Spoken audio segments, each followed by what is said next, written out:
Good morning or afternoon, depending on where you are tuning in from. My buddy Anthony Trucks will be jumping on here in any second. There he is. What's going on, buddy? Excited to have you guys on here. Gloria, what's going on? If you can click to join, my buddy. There we go. Always interesting how.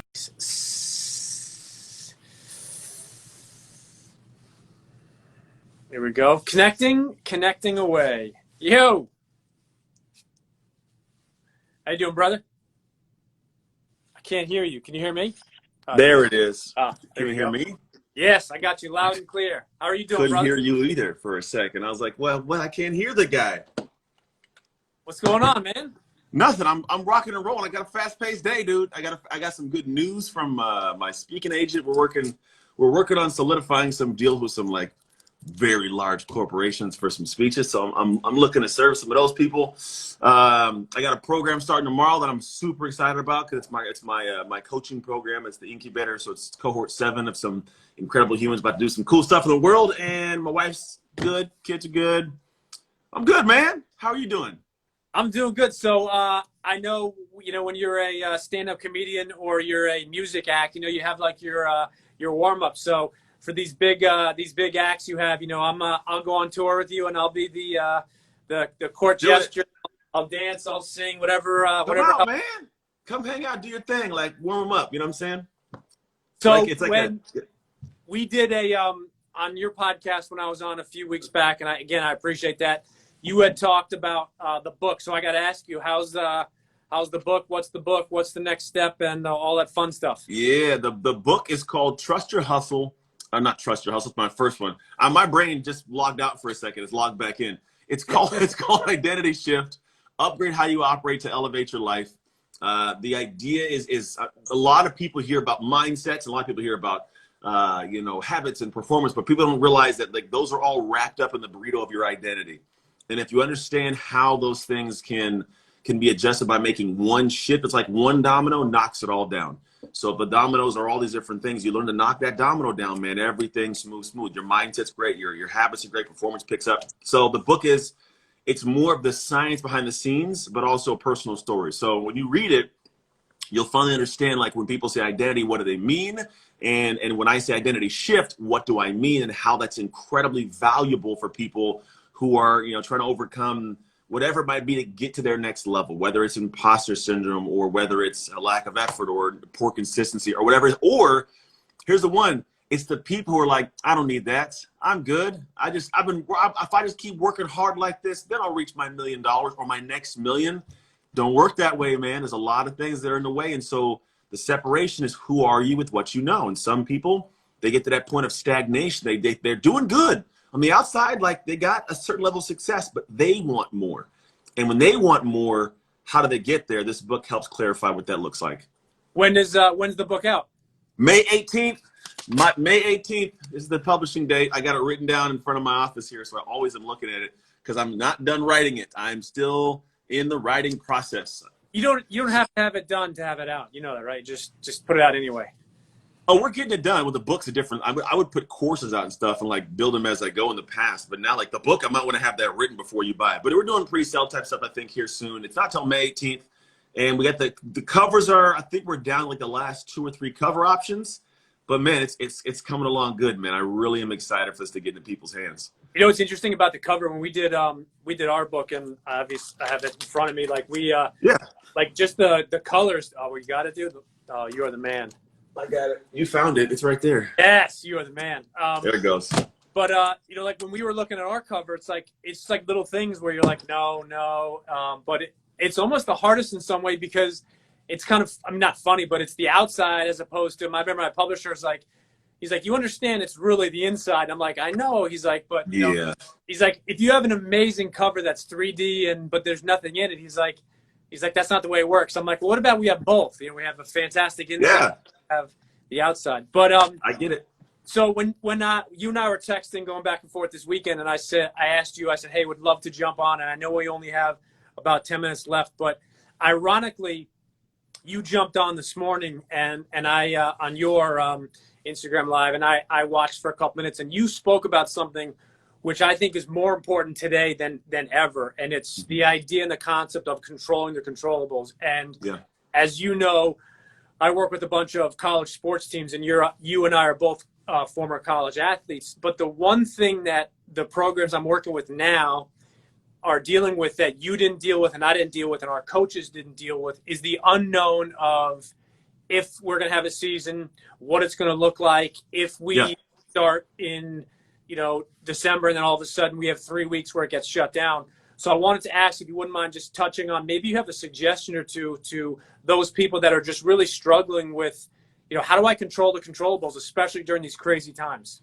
Yeah, you have to create your own hope, man. I think that's one of the things I look at is because the things you do will come from emotional spaces. It doesn't always come from logic. If I get up in the morning and I don't feel like working out, typically I don't. But if I feel like it because there's some connection to a deeper thing or it's who I am, I'm emotionally engaged, I'll get that thing done.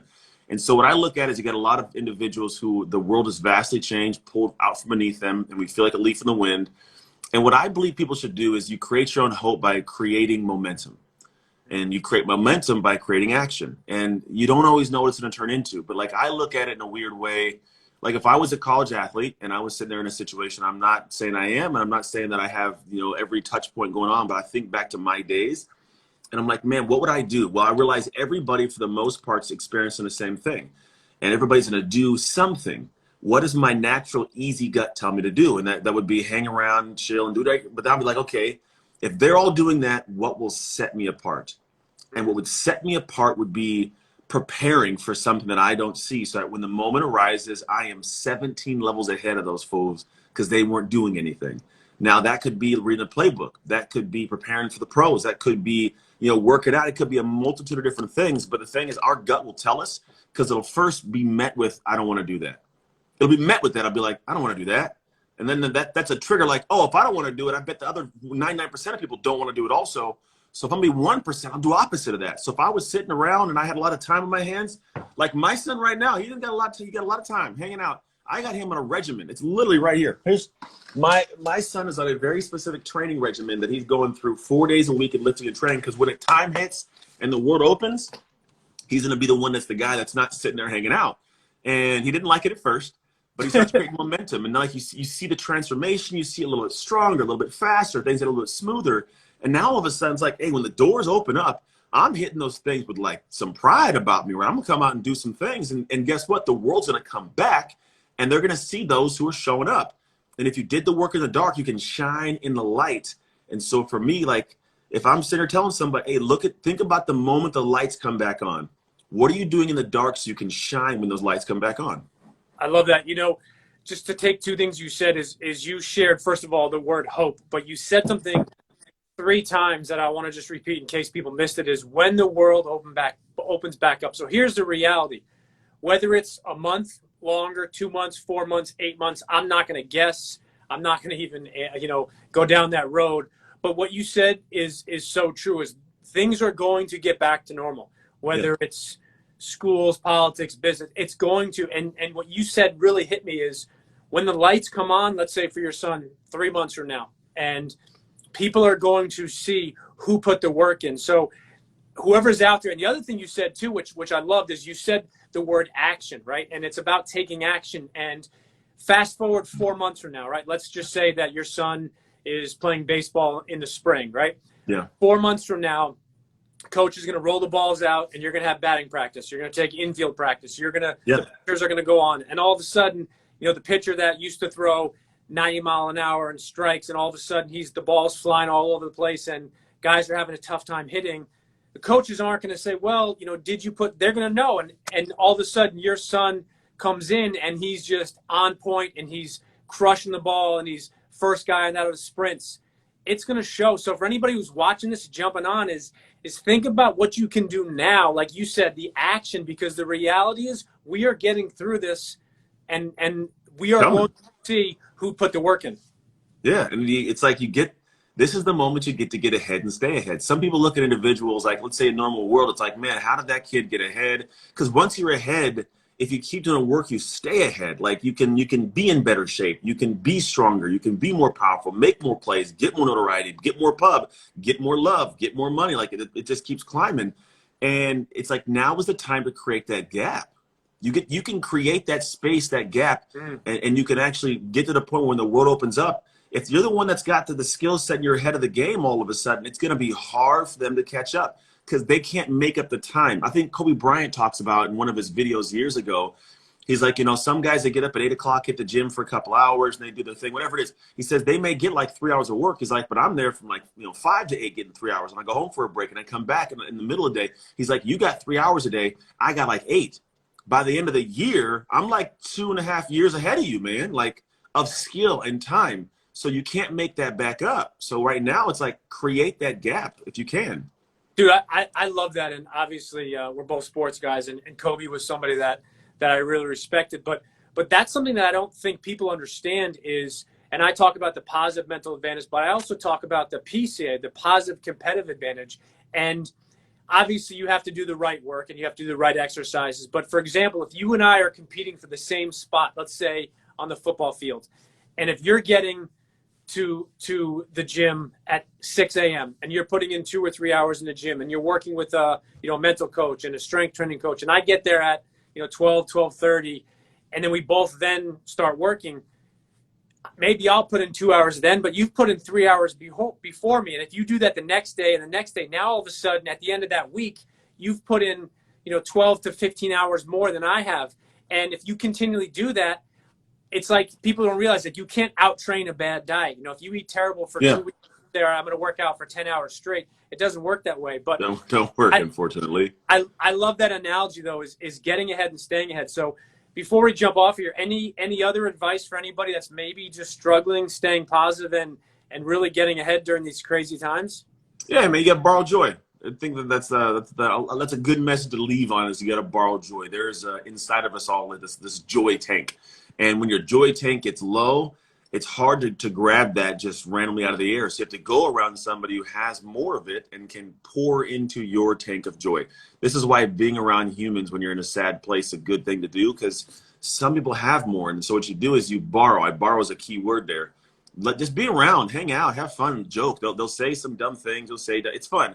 And then what happens is you start filling your tank up. And then at some point, somebody else will need joy. And guess what you get to do? You get to go and share the joy again, right? And seriously, if you're in a dark spot or something, don't just tuck away and think nobody gets me, no one feels it, because it's a really dark, confining space.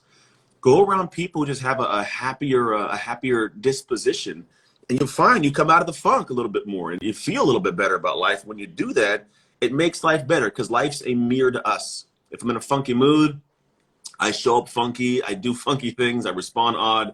It comes right back to me, and then I feel worse, and I keep that going on.